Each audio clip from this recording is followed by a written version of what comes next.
Today, we go unscripted with a man who was born close to power but chose a very different kind of legacy. He didn't build his name in politics, he built it in decentralization. A technologist, strategist, and early veteran in blockchain, he has spent years challenging the system, not with slogans, but with solutions. He's been in the trenches of crypto since the early days, pushing conversations around liberty, self sovereignty, and the future of human freedom. And lately, he's been helping shape something big. Dial, a Web3 communication platform that treats your wallet like your phone number, where your identity stays yours and your conversations don't belong to big tech. This isn't just another crypto chat. This is about what happens when technology becomes a rebellion and when the future stops asking permission. So, if you've been feeling like the world is shifting, you're not crazy, you're early. Let's talk about it and go unscripted with a Kyle Kemper. Kyle, how are you today? I'm great, Leslie. How are you doing? Hey, everybody. I am doing great. It is such a pleasure and to have you on the show. I am very excited and I am very excited for all of the audience and everybody to learn what is being built. Before we get started, for the people that don't know you, Kyle, your name, it goes beyond the headlines. It is everywhere. Tell us a little bit about who are you when the cameras and the politics and everyone and anything is not in the room. First off, hey, Tammy. Great to see you here. Yeah, so I don't know. I'm just a person, just like we all are. And I was born in Ottawa, Canada. My mother was the First Lady of Canada. And then, I grew up kind of, I guess, close to like whatever the seats of power, if you will. Ottawa is the capital city of Canada. That's where, I grew up and worked for a long time until basically like, middle or late teens of the 21st century when I decided to move to America. And, I have 6 children, an international kind of Brady Bunch family. I have worked with hundreds of different projects within the crypto sphere. I wrote a book about wallets called The Unified Wallet, Unlocking the Digital Golden Age, talking about owning your own data and the importance of wallets as, that base, level of something that we all need to hold and have in order to really take back control. Because as we move forward, passwords are going to turn into keys. And I think that's what crypto kind of has helped unlock. And before I learned about Bitcoin, I was I was a big fan of Ron Paul and libertarianism and gold. And I remember watching Zeitgeist in 2007 and being like, oh man, we've got to address this problem of the Federal Reserve because of the terror that falls downstream of them. And looked at gold as kind of the alternative. And then I remember in 2010 I saw bitcoin.org, and it was like it was intrigued, but I didn't really understand it and just kind of dismissed it. I think everybody went through that in the very beginning. There was always it was a matter of how many kind of impressions it took. And for me, it took until 2013 when someone walked in my family. We had some brew pubs in Ottawa, Canada, and someone walked in and started talking all about Bitcoin and about how he had so much of it. And he, I ended up working with the gentleman, and that was the kind of the kickoff, and I never looked back. And I remember when my first Bitcoin, I didn't mine it, I didn't buy it. I actually sold an iPhone case for half a Bitcoin back in the day, a custom wooden engraved iPhone case. So I really believe in this as a currency and as a tool. And now I'm actively working on a bunch of different projects, in the identity space and in the communication space. And specifically, it's the Dial team that that helped connect us and made this all possible. And and I'm very, very excited about what we're doing with Dial. I am very excited to get into what you are doing with Dial and allowing or having everyone hear about it. Before we get into that, at what moment, Kyle, in your life did you stop trusting centralized system, like truly stop trusting them and go a different route? Well, I mean, one of my teachers, or let's say like the mentors in the space that I know personally, but also just learned so much from his videos, was Andreas Antonopoulos. And I remember one of his key lines was, the more centralized a system becomes, the more secretive and corrupt it ultimately is. And I think we're dealing with like peak centralization right now. And being in politics, I wrote another book called Canada, How We Return Power to the People, looking at direct democracy, following the trucker. I wouldn't even want to call it a protest, but that situation that happened in Canada is unbelievable. But when you have 1 million people and come together out of like a real purpose, and you get no recognition, or no one will listen to you from the effective government, they just gaslight you, and they choose to enrage versus engage. There's a problem with it. And I looked at these notions of direct democracy and liquid democracy. And one of the key things that we need in order to do all this is secure communications, because more and more in the centralized world, and the FANGs, the Facebook, Amazon, Apple, Netflix, Google, Zoom world, is these are all kind of Web 2 centralized solutions that don't really know what's going on in the background. They're we don't. A lot of people just don't even assume that they're not really secure. So it's time we need something that's really secure, and that enables private communications. Because without secure private communications, society is in trouble. So that's a long way to say, I've been very interested in decentralized solutions, and especially decentralized money, to move away from the pyramidal architecture or structure of power that exists. And one of the thoughts is that if you take the pyramid and you turn it upside down, it will collapse on itself. So yes, I think that's where we are, and we need to, instead of like bitching and whining about the problems of centralization, or or fighting the system, One of my favorite quotes is by Buckminster Fuller. You can't fix a system by fighting it.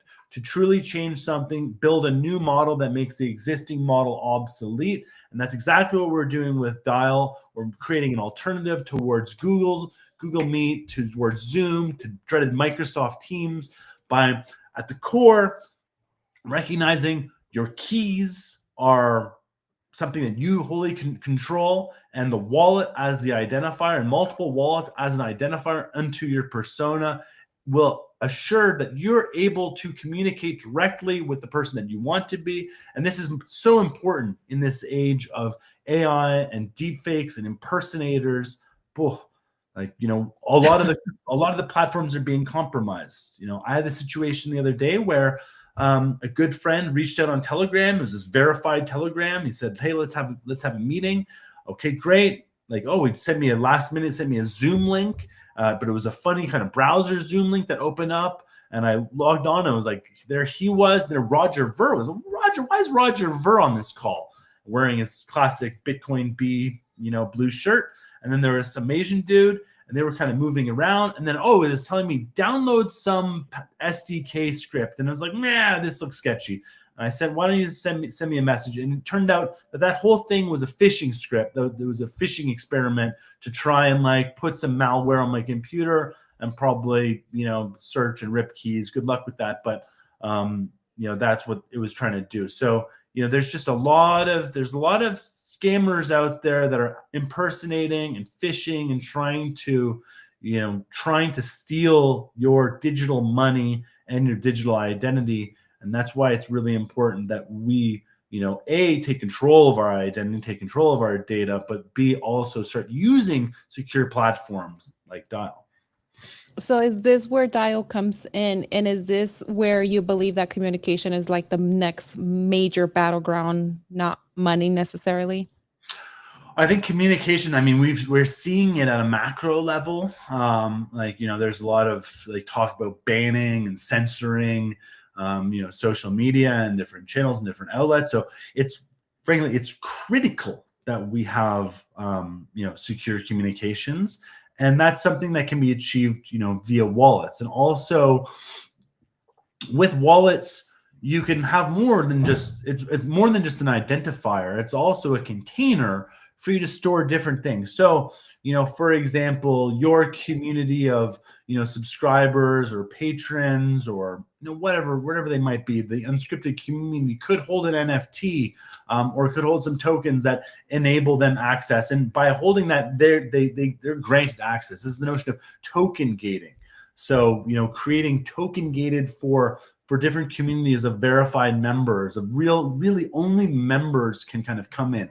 We've seen with Telegram, anybody can join different Telegrams, and they end up being a battlefield of spam and moderators fighting spam, and covert agents coming in and trying to shill side projects. Whereas what you really want is a container for focused discussion about whatever it is, the purpose of that group is to be able to collaborate and towards supporting each other and ultimately achieving that mission. Now, with Dial, we have what we call party lines. They're basically like Google Meets, but they have, it's built with a Web3 kind of core engine to it. So it's expandable. And I'll also say the Dial team is incredible. It is talk about cracked-based devs, super nerds, but also amazing people that want to build solutions that solve real challenges. And it's been exceptional working with them, and I'm very confident that once this solution goes live, and open to the public, which is going to be happening in the next couple months. If you're interested, just go right now to WTF Dial on X, follow along, and just hit the notifications tab if you want. You don't have to hit that notification, but you're invited to join the community and listen in, because there's a bunch of exciting things that are kind of coming down the pipe with it. Now, by using this tool, we can create ongoing open meeting spaces, or party rooms as we call them, for communities to engage, that you can only engage and only be in there if you have Dial tokens or have a Dial NFT or have, another community as well. This is one of the things is all these different Web3 communities all can benefit from having a secure, verified users, holders community to come together and discuss. Because a lot of these projects, there's a challenge of trust within the whole space about what's real. How do you know that you're talking to the right people, and like where do the projects, like where does the alpha exist? And that's something that even with the KOLs and the influencers and the trading groups, this is all stuff that we can be building into this dial sphere. So yeah. So Leslie, I think you should stop sharing the screen because for some reason it really breaks up your internet when you're sharing here. But this is it's exciting. I think on our end, it's for some reason, I'm not sure why it's doing that, and it hasn't done it. Everything was working fine, and I do apologize. Everybody, follow us and go to staging.dial.wtf to look at the website, what they're building, call text.meet from your wallet. Kyle, can you tell us a little bit more how you got into the project and what made you believe in this project and advise and go full force? Yeah, absolutely. So I've been in the space for a long time and had the pleasure of meeting a bunch of excellent people. And there's a man named Adam Menka, who ran the Bitcoin centers, who helped run or co-ran the Bitcoin Center in New York, which is one of the oldest, which was one of the original kind of really purpose-oriented physical spaces. And then he also opened up the Miami Bitcoin Blockchain Center or Bitcoin Center. And in talking to him and another one of our advisors named Ari, we dove into, wow, this opportunity of Dial, it's incredible. And I actually just got on to Dial and got into the party rooms, and we just started jamming in there. So we're no longer using Meet. I mean, I've been using a lot of Meet lately. I feel like Zoom, it's done. Like Zoom is boring. I don't like, anybody gets a Zoom meeting link, it's not a great feeling. You want to get a Teams meet? Oh, it's even worse. Like my heart sinks if someone tries to invite me to a Microsoft team. Like, what are we doing here? But now we're using the Dial rooms, and and we're also experimenting. It's to have a community of great builders all working on something that is so essential. It's that just kind of got me lit up because Google, Apple, Facebook, Zoom, no thanks. Let's look for alternatives. And So right now, if I have a team and if I want to meet with a team, this is an alternative for me to meet with them without having to utilize Google, Zoom, or any of those type of platforms. Correct. Yeah. And how would Same way. for somebody that runs a company and utilizes that on a daily, how do they get involved? How can they begin to use this platform instead of one of those? Yeah, so if you want to be part of the early kind of beta tester, alpha testers, helping one of the early collaborators, helping explore and build and onboarding your community, definitely follow and send us a message on X. Also, if you could just go, there's a link tree too. There's also the Telegram. This is a solution that we are inviting people and want to work with people towards building it. There's also the ability, we've got an NFT for premium members. So the Google charges, I think like $30 a month for the premium Google. I think the StreamYard's a little bit more, like these broadcast solutions. Those are also something, we're building up the functionality for as well. But with the NFT, this is, we've got a very interesting kind of, offering for early members to come be part, to share, because at the end of the day, Dial intends to be a very large community project, and we want to involve and and have our users be our greatest advocates, but also be stakeholders and shareholders within this community. This is the move. This is the shift from the traditional corporate structured organizations into the very powerful, decentralized, open, dynamic communities. And it's being built.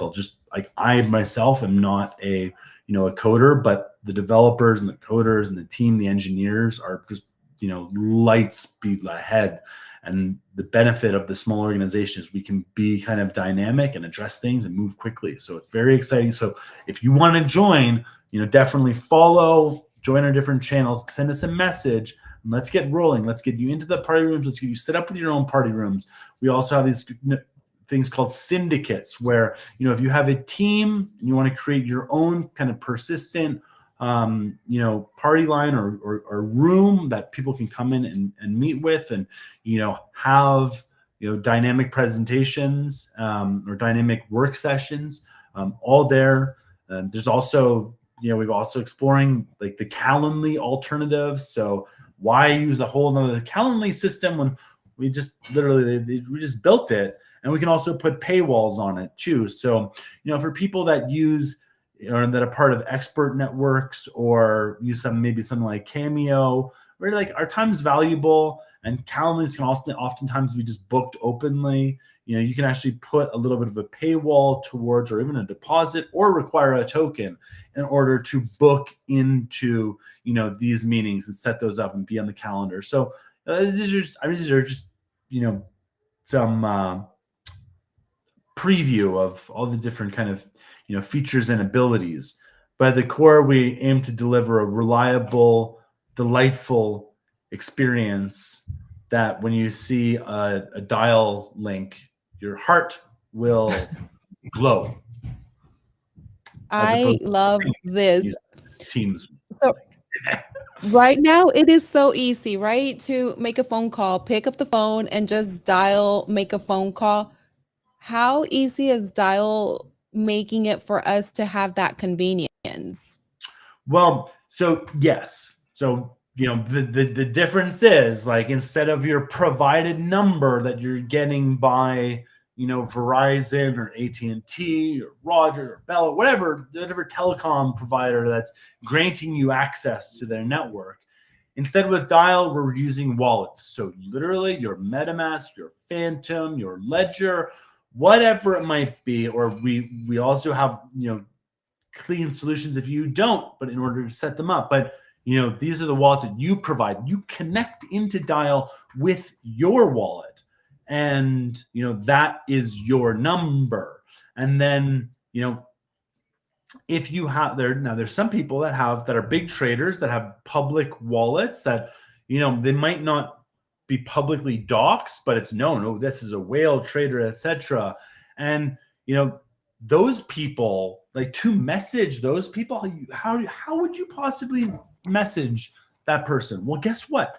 With dial, you're going to be able to send messages to any different wallet, and there'll be like a voicemail or like a text message kind of component in the background. So when anybody logs in and connects their wallet, they'll be able to then see the messages that are received, which is a good opportunity for business development, for partnerships, for collaborations. This is also in the security space.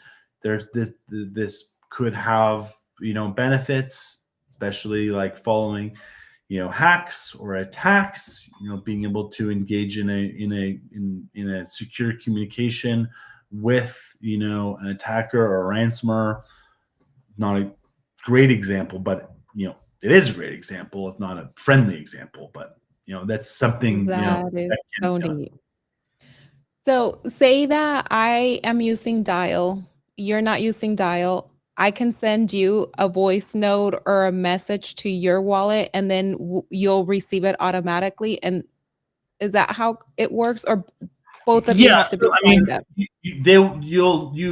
It would be basically stored like in a secure encrypted container the Okay. voicemail or the message would be until that wallet logs in.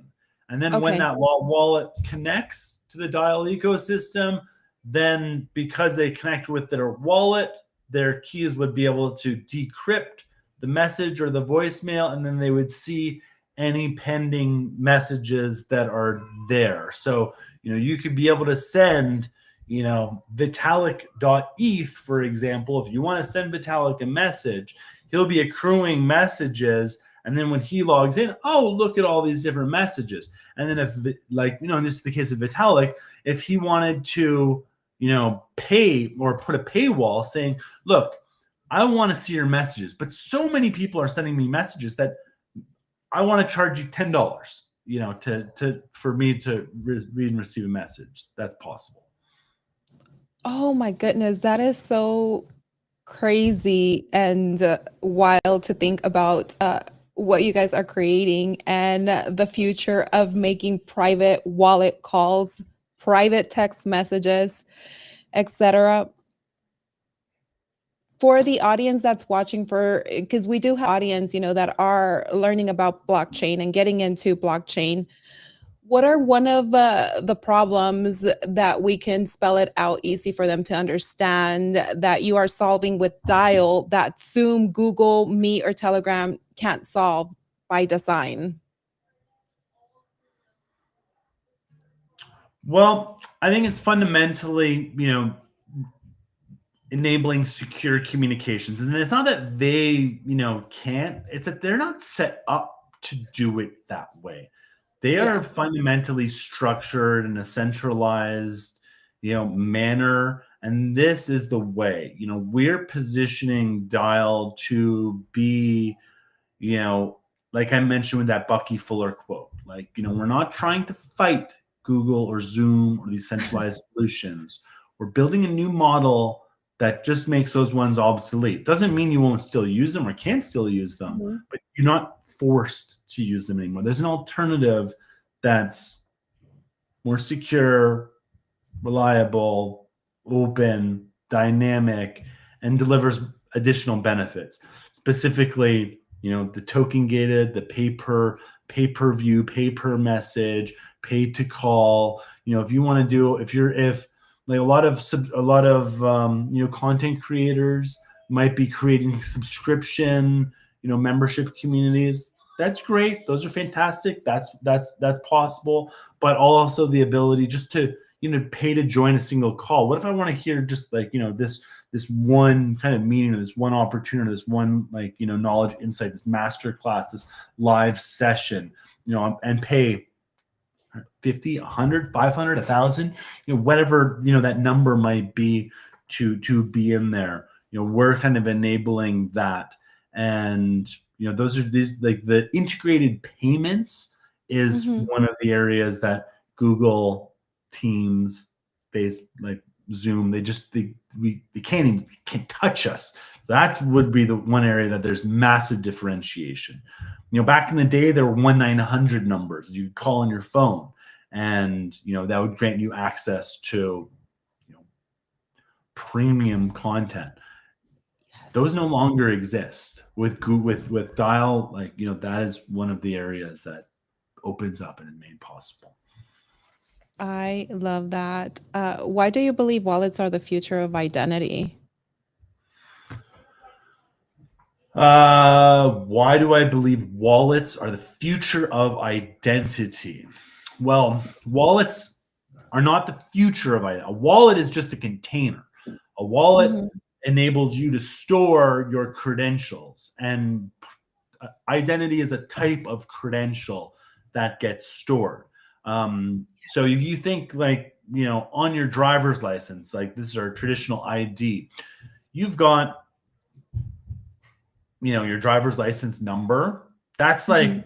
really what enables you to drive. But then they put other stuff: your name, your height, your age, where you live, your address, all and I consider all of that, those identities that we have, like our ID cards, they're like super ID. They got so much information on them.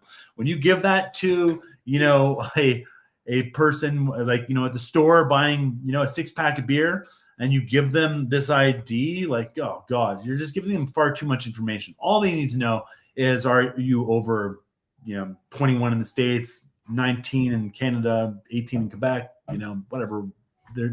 They change, but all I need is a simple amount of information. We overshare information, like, to the nth degree. And, we with wallets and verifiable credentials and zero knowledge proofs, meaning you can share it. I can let you know that I'm over 21 without telling you my birth date. I can tell the police officer that I can prove to the police officer that I have valid driver's license, I have valid insurance, and the car has valid registration. And that's all they need to know. They don't actually need to know my first name, my last name, where I live, how old I am, all these other things. That's all excessive information that can enable objective or subjective discrimination, if you will, or it's just too much. So one of the things we want to do is reclaim our data. Same with health data. All of it can get stored against, into our wallets that we have our keys to. The backups, people the question, well, what happens if I lose my wallet? What happens if I lose my private key? This is where there's some exciting developments around, guardian networks is one kind of concept, having dead man switches. So if you don't use your wallet for a certain amount of time, basically a private key could get released to somebody that you've delegated it to. There's smart solutions towards securing the wallets and creating strong, redundant, safe access is going to be critical, because it's just so much. The value of the data is going to be so powerful. If someone accesses your, all of your core, it needs to be tied towards, these unique dynamic identifiers. Like, we used to think our thumbprint was like, a safe way, and Apple no longer uses that. Now it uses the face, which is pretty good. Face, voice, heartbeat, the way you walk, the way you talk. These are called unique dynamic identifiers, and when they get tied to it, can you really prove that you are you? And this is all going to be critical, especially in this age of deep fakes and challenge communications. And as we connect, we're going to need a secure communications layer. That's why I'm so bullish on Dial and this idea of wallets as the root identifier, as the core ID. And I'm very close to a bunch of different ID kind of projects, and and wary of centralized digital identity solutions, wary of centralized central bank digital currencies, that where there are master users that can turn people on and off, can turn funds on and off, can debit and credit at their will and their discretion, can censor. These are dangerous things that can, enable a dystopian society. And I recognize that we are right on the edge, and we have been for a long time of, are we going to go into the privacy first, self-sovereign, secure future, or are we going to further, continue the path towards pyramidal centralization where the few at the top have incredible power? Just say no. Oh my goodness. And there's like so many questions, but you have so much to say, and it's very interesting to hear the passion and what you have to say about everything. Now, talking about, the biometrics and how you stated that we used to use fingerprints, now it's the facial recognition. It's just that much more that they're doing. Do you think that at one point AI, or they're taking all of that information, and maybe AI can mimic us at one point, and they can use it to crack into our accounts? Right now, how they hack things, they send us a link, they hack. Do you think there's one point where we are moving into a future that they're collecting all this data from us and we're giving it so freely by, registering our face, our biomatrix and things like that to get into all of our information.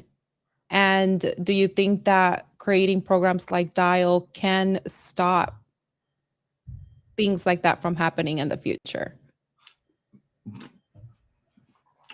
Wallets with verified identities that are approved is, and keys over passwords. Keys are the solution. So yes, I do. I would also I don't want to throw too much shade on the existing system because, Google does a pretty damn good job of securing, the emails these days. The state of cybersecurity is quite strong, and it is a multi-billion-dollar industry to keep to keep communications secure, to keep our identities protected. So it's all it's there, and I see a better solution coming about. And I think that that's it's en route. and we're also, we've seen there's some really simple solutions too towards security. The phone, having your phone with you verified, if someone tries to log in to your Google from across the world, they're not going to get in there. If you travel somewhere far and try on a new browser, it's not going to happen. I remember in looking at a lot of the wallet security, I think there's going to be an aftermarket for additional things like, YubiKey. They make two-factor devices, and one of the devices that I really liked that they had was it was just basically it was just a little dongle, but you pressed a button, you paired it, and it was a button that you press, and that was your two-factor. It didn't take your fingerprint. You didn't have to put a code or a pin in. You just had to press this button because you had the dongle and you're the only one that can press the button. So that really is you're the only one that can do it. So that's an example of a dumb, very smart two-factor authentication that there's absolutely no way that anybody outside of you can press. So that is something that could help pair towards with the wallets, and I envision in the future, and this is what I explored with the book, was this idea of a unified wallet. And I don't know, it feels like we're getting there, but there's a lot of people competing. So yeah, we'll see. We'll see. But these different tools being able to work with the wallets towards providing additional layers of security. And then of course we'll see what Apple ends up doing, because they, frankly, are pretty amazing. Kyle, do you think? Okay, I believe, especially here in America, that we're monitored. Everything is monitored. Our calls, our text messages, etc. They may say that it's not monitored or whatnot. You guys are building something special, something unique. Do you think at one point or another, whether it's governments, big pharma techs, or anything, will try to come and stop the growth of what's being built with this dial or anything similar? Or would you think people eventually start following suit? Well, I mean, look, if anything can happen, especially when it catches fire, they're the powers that be support, whatever innovation and recognize there's going to be, little platforms. As soon as something really catches fire and goes viral, though, and starts moving people out of their surveillance ecosystem, that's where the threat is, and then they will likely try and find their own ways to observe and to watch and to monitor, what's going on that side. They'll use the classic, excuses like, terrorist, child porn, etc. Is like, well, this is why we must have access to, everything that's happening on your network.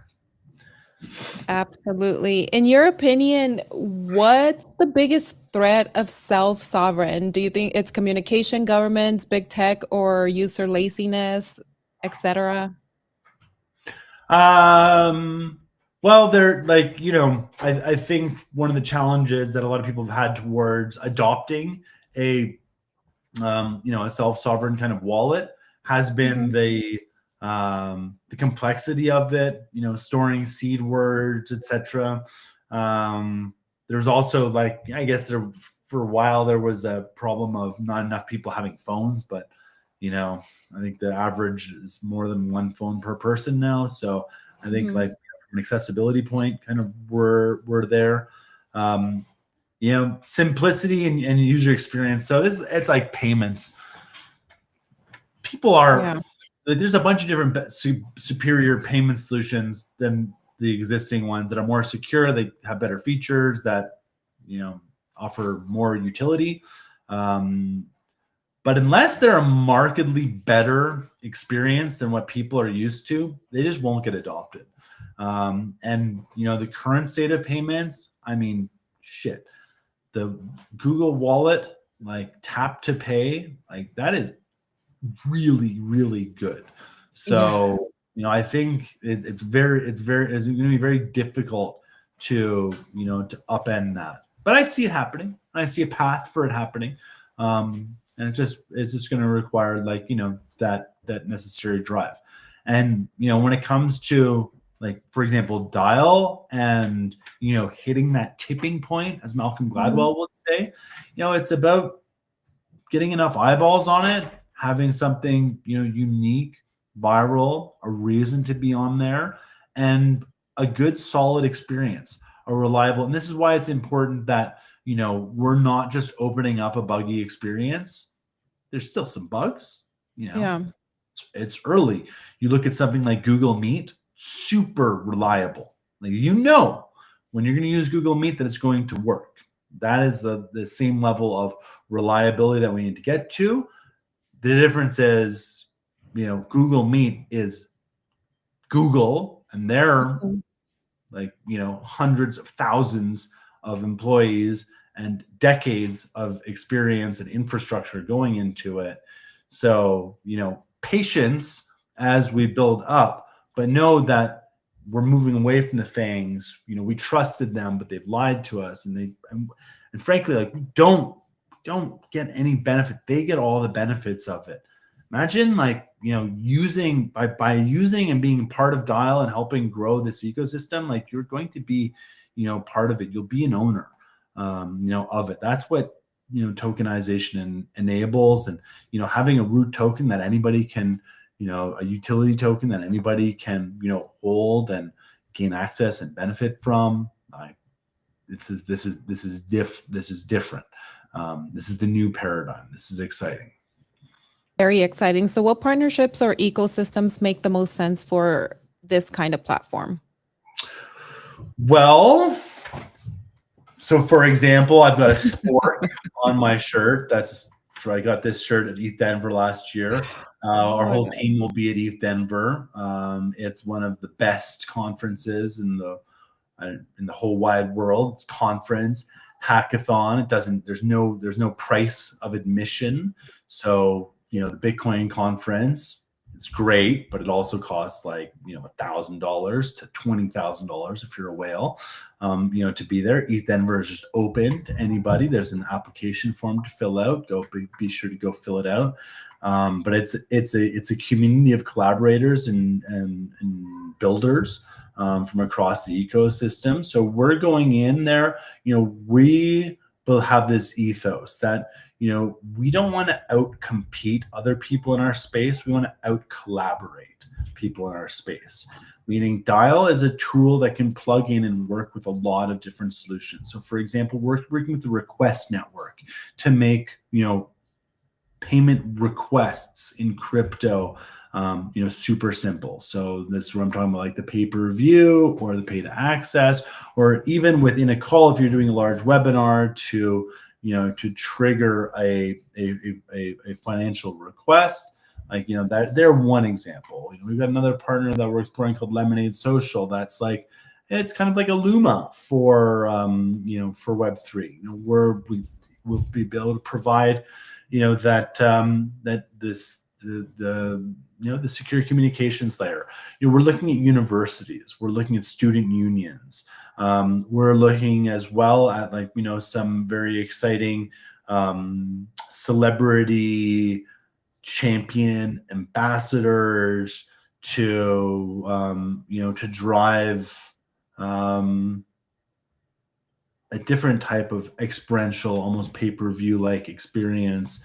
We're looking to some of the expert networks towards shifting people away from the Calendly, Zoom post-payment solution. So, for example, there's an expert network called GLG, and there's another one called, I think, of Alpha Point or something like that.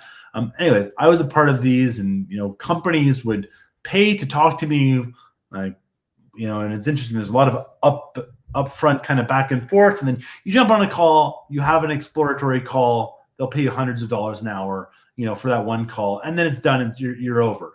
Like, this is something that can perfectly be done, with Dial and with crypto. And okay, you're booked, you're open, agreements can be signed as well, and this is all at the core of communications, secure communications with financial integration equals Dial equals opportunity equals a new playground for innovation, for creation, for collaboration.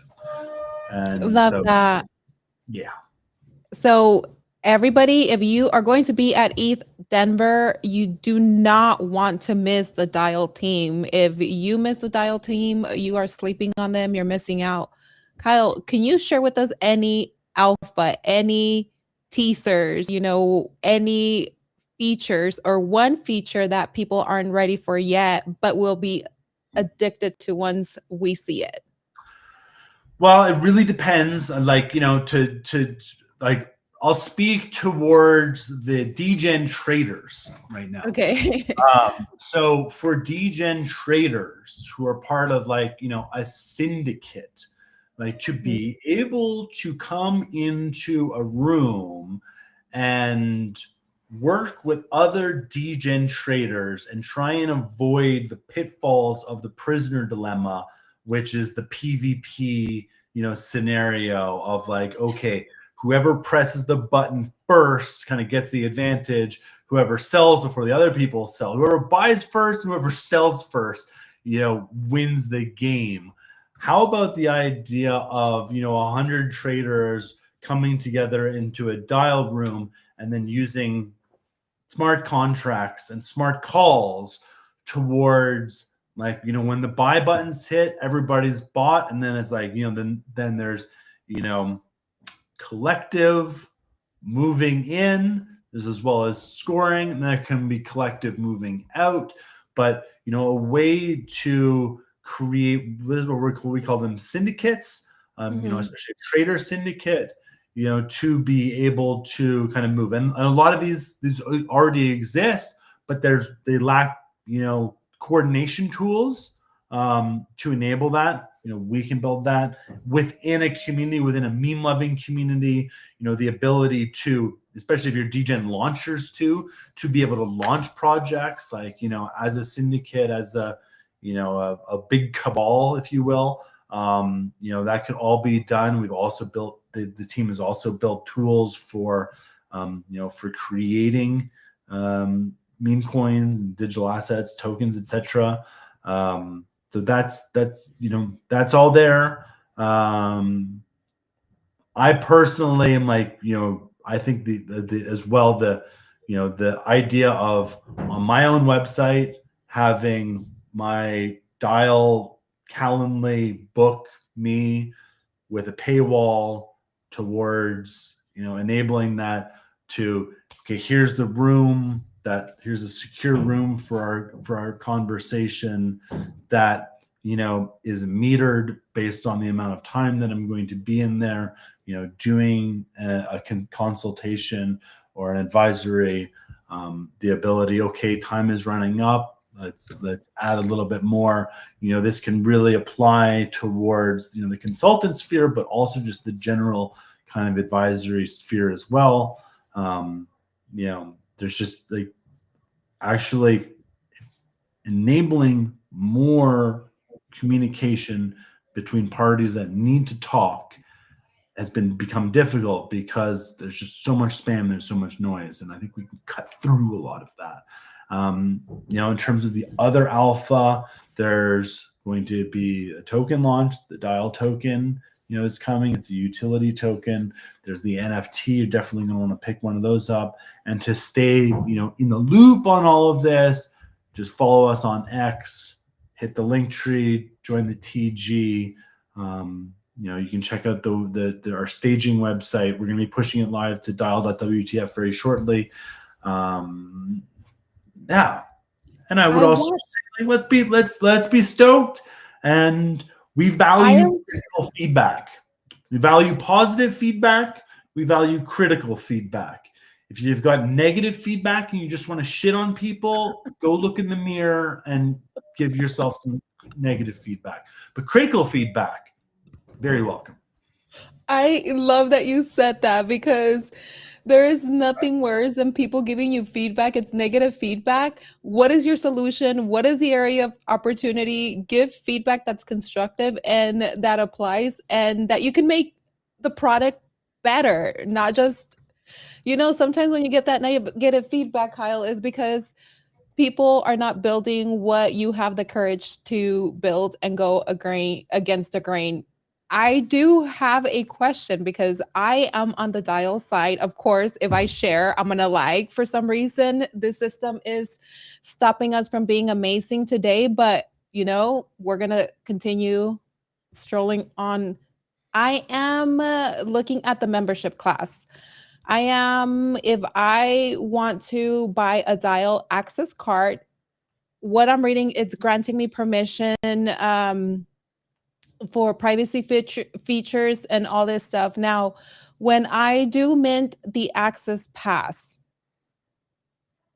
I am reading this right, that is 0.001 ETH, which is roughly about $3 to mint this pack, or am I off? I'm gonna just, so again, this is not that's not public. That's not no, it's not going to be $3 for all the benefits of that. But it's coming. So stay tuned. Yes, there's going to be awesome NFTs that unlock access, that provide exclusive community entrance. And but we have not launched that. Again, I shared the internal, just to everybody who wants to be in the loop. Project is in a semi-state of stealthiness right now. We have a bunch of users. We have about 3,000 users who are using the platform and testing it right now. And we're going to be opening up the gates in a big way in the coming months. So please just tune in, listen in, follow along. We'll be exploring and opening up, and we'll have a bigger presentation coming that will answer all the questions about the NFT. And when that NFT actually launches, we'd love to maybe we don't do a whole hour on it, but maybe we rejoin and do just a little quick hit. I would love that for you guys to come back and show it. So whatever statement I made prior to this, guys, everybody, you did not hear it redacted. We will get more information as they launch. You get to mint all of that information. Kyle, can I do a quick rapid fire with you? Let's go. Okay. First, coming up, centralization, necessary evil or dying empire? Both. One word to describe the future. Exciting. Most underestimated Web3 primitive. Go on. Privacy. Zero knowledge proofs. SSIDs. Oh my goodness gracious. Lots of them, right? Privacy, luxury or right? Right. Biggest lie society tells us.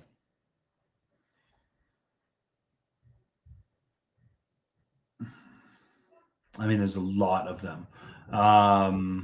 Voting matters. Love that one. If you could delete one thing from the internet forever, what would it be? Delete one thing from the internet forever. I don't know. Let's say Ripple.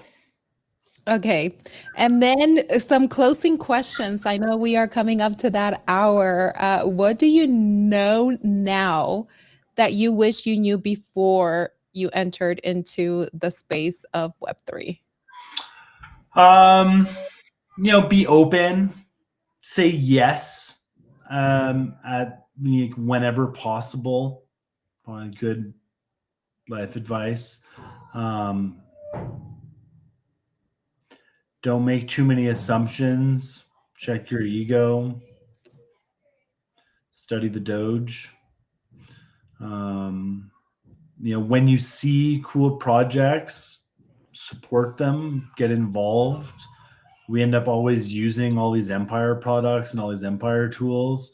We think nothing about like, oh yeah, I'll just use Wells Fargo or Chase or these giant nasty banks, but we won't get behind or support our friends, or classmates or coworkers or family members that are putting it all on the line, trying to build and create stuff. Support entrepreneurs, give them a chance, especially when they're, there's a lot of risk in building, but there's also can be a lot of reward. But the best way that we can support is by supporting. High Love five. that. And You're doing a great job. Positive feedback is, it's positive key. feedback is awesome. Critical feedback is also awesome, so long as it's critical and there's a path. And like we said, negative feedback, leave it to the mirror. Absolutely. Last question for you. If someone listens to this episode and forgets everything that we talked about, what's the one message you want them to remember? Probably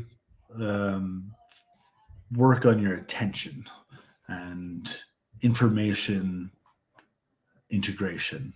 Maybe read some books if you cannot, if at all involved. But I would say, download a wallet, explore, understand. Dial is going to enable secure communications. Dial is, going to be better than Google Meet, which is better than Zoom, which is better than Teams. Love that. Definitely have to try it out. Kyle, thank you for showing up again, not just as a builder in the space, but as a human being. I know it takes courage to be around powerful systems and still question them. It takes courage to create something different and to stand on values like freedom and truth when that isn't always convenient. So it was today, it's just a reminder that the future is being shaped right now, not by the loudest voices, but by the ones who keep building anyway. So we really appreciate you showing up. As a closing message, don't take shit, from people, be, again, negative feedback, no good. Critical feedback, very valuable. If someone's being a donkey, or if they've got to if they're doing things wrong, just shitting on them doesn't help. Try and help. There's always room for improvement in everything. And if they want it, that's fine. So try and work towards this mantra of collaborating with people. Understand where people are trying to go, what they want to achieve, as opposed to asking people, how can I help you? Find out, what are you working towards right now, so you can better understand, how they can help. If you ask, if Leslie, if you're like, how can I help you? It's like, well, I don't know, how can you help me? Here's everything that we're doing. Here's what we're working on, because you know yourself best. And, and it might, and everybody's at different levels and different stages, in their journey.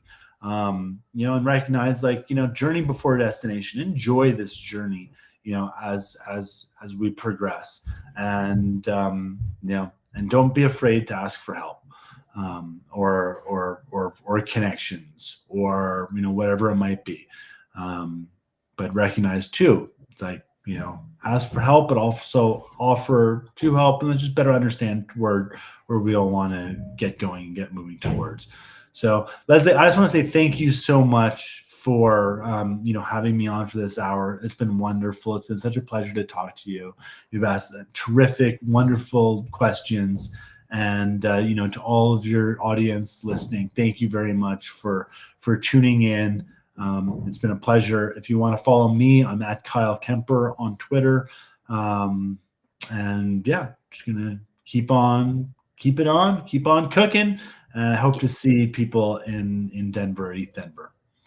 Ladies and gentlemen, those were amazing closing words from our amazing guest, Kyle Kemper. Please make sure that you are following him. Also follow WTF Dial on X. Don't sleep on this technology, because one day you're going to wake up and you were going to be early and now realize that you're late. Kyle, once again, thank you so much. And I can't wait to have him back soon, and see you guys in Denver. Right, bye everybody. everyone. Have